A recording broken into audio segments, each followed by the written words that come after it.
Break के बाद रुक करेंगे यूपी बुलेटिन की ओर, जिसमें बात होगी फर्रुखाबाद की, जहां समाजवादी पार्टी के जिलाध्यक्ष के नेतृत्व में सैकड़ों कार्यकर्ताओं ने कलेक्ट्रेट पहुंचकर गांव भडौसा की मतदाता सूची से फर्जी हस्ताक्षर से नाम काटे जाने के विरोध में प्रदर्शन कर नारेबाजी की। साथ ही बात होगी हरदोई की, जहां मिश्रिक लोकसभा क्षेत्र के विकास और जनता के बेहतर स्वास्थ्य के संकल्प के साथ कछौना में एक भव्य कार्यक्रम का आयोजन किया। ऐसी तमाम खबरों पर विस्तार से करेंगे चर्चा।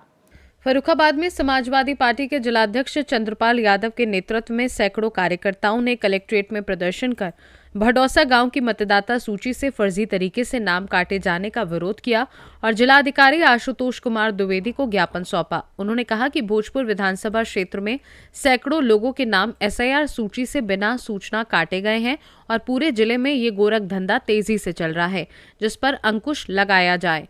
जिलाधिकारी ने बताया कि जिन लोगों के नाम हटाए गए हैं उनके बारे में नोटिस या BLO द्वारा सूचना दी गई थी या वे मृत स्थानांतरित हो चुके हैं और किसी के कहने पर नाम नहीं काटे गए। देखिए, अभी SIR की प्रक्रिया चल रही है। फॉर्म 6, 7, 8 भरने के लिए सभी को अवसर है और इसमें निर्वाचन आयोग द्वारा एक स्पष्ट निर्धारित प्रक्रिया के तहत ये काम हुआ है। तो फॉर्म 6 जिनके भी वोटर लिस्ट में नाम नहीं है, अपने डिक्लेरेशन के साथ 18 वर्ष के होने के प्रमाण और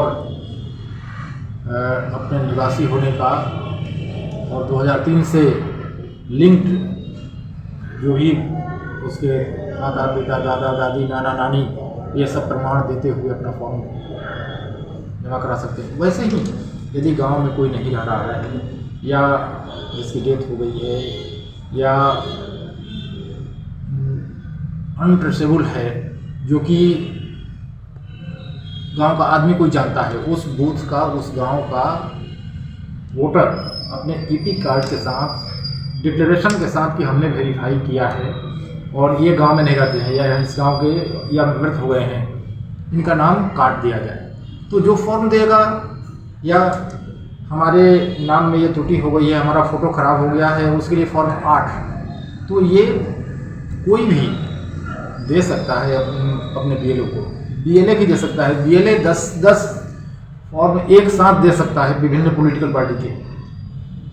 तो लेकिन उसकी देना अलग चीज़ है, उसकी जांच प्रॉपर होनी है, वो कर ही दर्ज होगा और किसी का नाम काटने के पहले नोटिस भी जाना होगा और ये डिसीजन BLO का नहीं होता है, ERO का होगा। तो कहीं से किसी फॉर्म एप्लीकेशन से इन लोगों को भय भ्रम की स्थिति आई थी, उनको समझा दिया गया, संतुष्ट होकर ज्ञापन दिया गया है, ये संबंध में है। सुनिए नंबर 7 जिला में फर्जी स्थान से 70, 80, 100, 150 वोट काटने के लिए प्रशासन के द्वारा सीधे सुपरवाइजर द्वारा BLO के पास पहुँचाया। तो जाके वहाँ देखा तो तमाम फार्म BLO के पास इकट्ठे रखे थे, ये वोट काटने के लिए आए। कहाँ का BLO था वो और किस गांव के थे वो मामला? भडौसा के 7 तो BLO के पास आपको फोन किया और सुपरवाइजर से फोन किया कि तुमने ये फार्म क्यों दिए, कि हमें ऑफिस से फार्म दिए गए थे पहुँचाने के लिए। सुपरवाइजर का कुछ नाम आप मालूम? सही थे। क्या बताया उन्होंने? उन्होंने बताया मुझे ऑफिस से रिसीव कराने के लिए गए, मैंने हर BLO को रिसीव करा दिए। लगभग कितने फार्म होंगे? लगभग फार्म 700 से लगभग 700 फार्म का आसपास। जिलाधिकारी को आज आपने अवगत कराया, क्या आश्वासन दिया है उन्होंने? कहा कि एक का भी वोट नहीं कटेगा, अब इस पर जाँच करेगा और कार्रवाई करेगा। कल फार्म हाथ उठवा लिए गए सरकारी उससे, जैसे ये जैसे BLO से फार्म वापस करा लिए गए। आप समझ गए? समाजवादी पार्टी के जो हमारे अल्पसंख्यक समाज के गांव हैं, वहां पर वोट काटने की प्रक्रिया और फॉर्म 7 और खासकर भोजपुर विधानसभा के जरारी और भड़ोसे जो अल्पसंख्यक समाज के गांव हैं, वहां पर फॉर्म नंबर 7 बांटे गए। उसके विरोध में माननीय जिलाध्यक्ष और सभी समाजवादी पार्टी के साथियों द्वारा आज माननीय जिलाधिकारी महोदय को हम लोगों ने ज्ञापन दिया है और ज्ञापन में जो SIR के कार्यक्रम में अनियमितता चल रही है उसके बारे में बताया और बताने के साथ में ये अनुरोध किया है कि आगे भविष्य में इस तरह का कोई किसी का जो भी जीवित है उसका वोट न कट पाए, क्योंकि लोकतंत्र हम सबको अधिकार दिया है। जो लोकतंत्र में हमें अधिकार मिला है वो पूरा का पूरा हमारे अधिकार में रहना चाहिए। ग्रामीणों ने क्या क्या शिकायतें की हैं, कितनी शिकायतें आपके पास आई हैं, क्या आपने जिलाधिकारी से इस संबंध में विस्तृत रूप से हमारे चाचा जिला फर्रुखाबाद से सीनू संवाददाता आदेश कुमार शर्मा की रिपोर्ट। मिश्रिक लोकसभा क्षेत्र के विकास और जनता के बेहतर स्वास्थ्य के संकल्प के साथ आज कछौना में एक भव्य कार्यक्रम का आयोजन किया गया। ये कार्यक्रम इंडियन रेलवे फाइनेंस कॉरपोरेशन के CSR पहल के अंतर्गत आयोजित किया गया, जिसका क्रियान्वयन अवसर चैरिटेबल ट्रस्ट द्वारा किया गया। मुख्य अतिथि के रूप में पहुंचे क्षेत्रीय सांसद अशोक रावत ने दीप प्रज्वलित कर कार्यक्रम की शुरुआत की। इस दौरान उन्होंने TB के मरीजों को पोषण किट प्रदान की और सुनने की समस्या से जूझ रहे दिव्यांगजनों को निःशुल्क श्रवण यंत्र वितरित किए। कार्यक्रम को संबोधित करते हुए सांसद अशोक रावत ने कहा कि केंद्र और प्रदेश सरकार का लक्ष्य है कि कोई भी व्यक्ति साधन विहीन न रहे और हर बीमार व्यक्ति तक उचित पोषण और सहायता पहुंचे। इस गरिमामय अवसर पर क्षेत्रीय जनप्रतिनिधियों और कार्यकर्ताओं की भारी मौजूदगी रही, जिनमें प्रमुख रूप से शामिल रहे संचित अग्रवाल ड्रॉप प्रमुख प्रतिनिधि, राधा रमन शुक्ला नगर अध्यक्ष, मयंक सिंह मंडल अध्यक्ष, अजय वाजपेयी मंडल महामंत्री, अजय शुक्ला जिला मंत्री। कार्यक्रम की सफलता में स्थानीय स्वास्थ्य विभाग का भी अहम योगदान रहा। CSC अधीक्षक और स्वास्थ्य केंद्र के समस्त स्टाफ ने अपनी सक्रिय भूमिका निभाई, जिससे वितरण प्रक्रिया सुचारू रूप से संपन्न हुई। मिश्रिक लोकसभा के अंतर्गत आने वाले क्षेत्र में इस तरह की पहल से न केवल TB मुक्त भारत अभियान को मजबूती मिल रही है, बल्कि अंतिम पायदान पर खड़े व्यक्ति को सीधा लाभ पहुंच रहा है। ये सुनने की जो मशीन है उसके वितरण का कार्यक्रम है, जो कि इंडियन रेलवे फाइनेंस कॉरपोरेशन, ये नाम ही नहीं सुना होगा आपने, ये रेलवे का ही एक विभाग है। वहाँ से हम उनसे लड़ झगड़ पैसा लाए कि ये जो हमारे TB मरीज हैं, जिनको समस्या है, रोग से ग्रसित, क्षय रोग से ग्रसित हैं, वो यशस्वी प्रधानमंत्री जी ने कहा है कि जो TB मुक्त भारत, तो आज इसी के उसमें ये पोषण किट वितरण का कार्यक्रम है। यहाँ उपस्थित हमारे बीच में अजय शुक्ला जी हैं, संचित जी हैं, गुरु जी हैं, पंकज भैया इधर बैठे हैं, नवीन जी बैठे हुए हैं, तो सभी हमारे बहुत लंबी लिस्ट है। तो सभी सम्मानित साथी और CSC के इंचार्ज जो है डॉक्टर साहब और सभी पूरे यहाँ कर्मचारीगण, सबका और आए हुए सब लाभार्थी सभी का वंदन अभिनंदन, पत्रकार बंधुओं का भी वंदन अभिनंदन। ये आपने मुझे सांसद बनाया आपकी सेवा के लिए, एज ए सेवक। तो मैंने केंद्र सरकार से यशस्वी प्रधानमंत्री जी की जो महत्वपूर्ण ये जो उनका कदम है कि देश को TB मुक्त करना है, उसमें सबको, ये आज से नहीं, कोरोना काल के पहले से, पिछले कार्यकाल से हमारे चल रहा है। हमने 5-5 लाभार्थी गोद लिए, उनको व्यवस्था कराई हर ब्लॉक में, लेकिन अभी इसमें कोई कमी नहीं आई है। 20% की कमी आई है जब से प्रधानमंत्री जी ने इस पर काम शुरू किया है, जब लोगों को गोद लेना शुरू किया है हर एक जनप्रतिनिधि ने, तो 20% की इसमें कमी आई है। कितने मरीज हैं डॉक्टर साहब यहाँ पर? 380। बताइए, 380 है ब्लॉक में, आपके यहाँ 300 थे, मल्लावा में अभी मैं देख आ रहा हूँ 250 मरीज। तो मरीजों की संख्या कम नहीं हो रही है, लेकिन फिर भी पहले से बहुत अच्छी 20% की कमी आई है।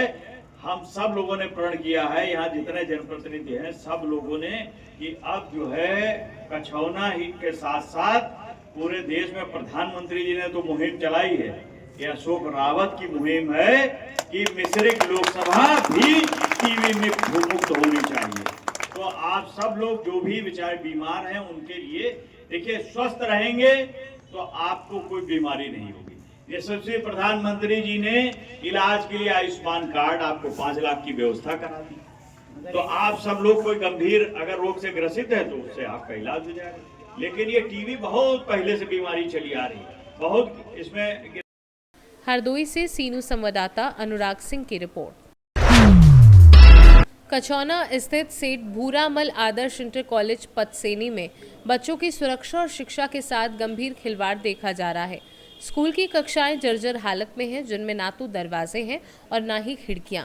इन खुले और असुरक्षित कमरों में असामाजिक तत्वों का डेरा लग सकता है और कभी भी कोई गैर कानूनी गतिविधि हो सकती है। सबसे बड़ा खतरा यह है कि टूटी दीवार के ठीक बगल से हरदोई लखनऊ मार्ग गुजरता है, जहां वाहन 100 किलोमीटर प्रति घंटे की रफ्तार से दौड़ते हैं। अगर खेल खेल में कोई बच्चा इस सड़क पर आ गया तो उसकी जान को भी खतरा है। स्कूल प्रबंधन और शिक्षा विभाग बच्चों की सुरक्षा और भविष्य के प्रति जिम्मेदारी नहीं निभा रहे हैं, जो न केवल लापरवाही बल्कि अपराध के समान है। ऐसे हालात में यह स्पष्ट है कि मासूम बच्चों की जिंदगी खतरे में डालना प्रशासन और प्रबंधन की चुप्पी के कारण संभव हो रहा है। हरदोई से सीनू संवाददाता अनुराग सिंह की रिपोर्ट। संभल पुलिस ने एक फर्जी इनकम टैक्स कमिश्नर को गिरफ्तार किया है, जो महीनों से लोगों को नोटिस दिखाकर और कार्यवाही की धमकी देकर ठगी कर रहा था। गुप्त सूचना पर कार्यवाही करते हुए पुलिस ने उसे रंगे हाथों पकड़ लिया और उसके पास से नकली आईडी, फर्जी लेटर हेड और संदिग्ध दस्तावेज बरामद किए। पुलिस अब ये जांच कर रही है कि आरोपी के साथ और कौन जुड़े थे, उसने कितनों से ठगी की और ये रैकेट कितना बड़ा था। ये गिरफ्तारी साबित करती है कि सिस्टम को धोखा देने वालों का खेल लंबे समय तक नहीं चलता। क्या है पूरा मामला? कल दोपहर के समय पुलिस नखासा को सूचना मिली कि एक मोहित नामक व्यक्ति है जो इनकम टैक्स का अधिकारी बनके अख्तियारपुर गांव में सीसपाल नामक किसान के घर पे आया और उसको बताया कि आपके पास 2 करोड़ रुपए का अवैध धन है और मैं इनकम टैक्स का ऑफिसर होने के नाते आपको ये नोटिस देता हूं और आप इसमें से 12% की आपके ऊपर पेनल्टी लगेगी। आप जो करीबन 24 लाख रुपए हैं वो मुझे जमा कराएं। नोटिस देखने के बाद में और किसान को अपनी हालत समझने के बाद में उसको पता भी है कि वो नॉन टैक्सेबल इनकम है उसके पास। इस तरीके की सूचना पे उसने थाना नखासा को सूचना दी। तुरंत तब तक उसने अपने व्यक्ति को कन्वर्सेशन में एंगेज करके रखा। थाना नखासा की पुलिस मौके पे आई, तब उसके पास से इस व्यक्ति जिसका नाम मोहित और प्रिंस पुत्र पुरुषोत्तम, ये ठिल्लूपुरा नखासा का रहने वाला है, इसके पास इसने एक इनकम टैक्स विभाग का एक फर्जी आईडी कार्ड बना रखा था, एक कूटरचित आयकर विभाग का लेटर भी ले रखा था और एक ये कूटरचित नोटिस इसने जो सीसपाल नामक किसान है उसके बेटे के नाम पे नोटिस भी बना रखा था। पुलिस के द्वारा तुरंत उन तीनों जो इम्पोर्टेंट एविडेंस है इनको कब्जे में लिया। इससे पूछताछ की। पूछताछ पे ये पता चला कि एक अन्य इसका साथी अभियुक्त है, उसके साथ मिलके उसने ये योजना रची थी और भी भविष्य में इस तरीके की कई लोगों को ठगने का इन लोगों का प्लान था। लेकिन समय पे सूचना मिलने के आधार पे इस व्यक्ति को गिरफ्तार किया गया है और इसके खिलाफ 308, 338, 336, 340 और 351 BNS जो कि पहले 419, 20, 68, 68, 71 हुआ करता था, उसका अभियोग पंजीकृत कर इसको आज जेल भेजा जा रहा है। और पूर्व में भी इसने कितनी घटनाएं की है और जिस साथी के साथ मिलकर की है उसकी भी धरपकड़ जारी है, उसको भी जल्दी गिरफ्तार किया जाएगा, जिसके आधार पे इनकी भविष्य में और कहाँ की क्या क्या प्लानिंग थी उन सब का खुलासा किया। LLB का स्टूडेंट भी है सर। हाँ, और क्या बरामदगी है? मोहित और प्रिंस है, ये वर्तमान में LLB अमरोहा के कॉलेज से कर रहा है और इसके LLB पूरी नहीं हुई है, इसके बाद में भी जानकारी प्राप्त हुई है। सर कितने लोगों की टीम थी? संभल से सीनू संवाददाता राहुल पाठक की रिपोर्ट। वाराणसी के दाल मंडी में मकान ध्वस्तीकरण के दौरान एक शख्स ने टीन शेड पर पेट्रोल डालकर आग लगा दी। हालांकि स्थिति को तुरंत काबू में ले लिया गया और कोई हताहत नहीं हुआ। फिलहाल स्थिति पूरी तरह नियंत्रण में है। इनको करा दो, ये बहुत दर्द है। सर किस तरह की यहाँ पर आगजनी हुई थी? देखिए यहाँ पे अभी जो ध्वस्तीकरण का कार्य चल रहा है दाल मंडी में, इसी में एक अराजक व्यक्ति द्वारा अपनी दुकान के सामने छज्जे पे तेल फेंक करके आग लगाई गई है और वहाँ से वो फरार हो गया है। तो इसको अभी दबिश दे करके पकड़ा जा रहा है। क्या स्थिति है सर यहाँ पे? देखिए सब हालात सामान्य है और ध्वस्तीकरण का कार्य है वो पूर्ण रूप से चल रहा है। फोर्स जितनी है यहाँ पे पर्याप्त फोर्स पहले से मौजूद थी और अभी उस लड़के को जल्द से जल्द पकड़ा जाएगा।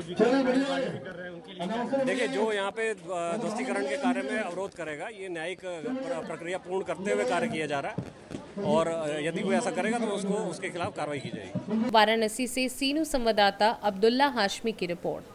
यूपी बुलेटिन में फिलहाल के लिए इतना ही। बने रहिए सी न्यूज़ भारत के साथ। हर खबर आपके साथ, आपके हाथ।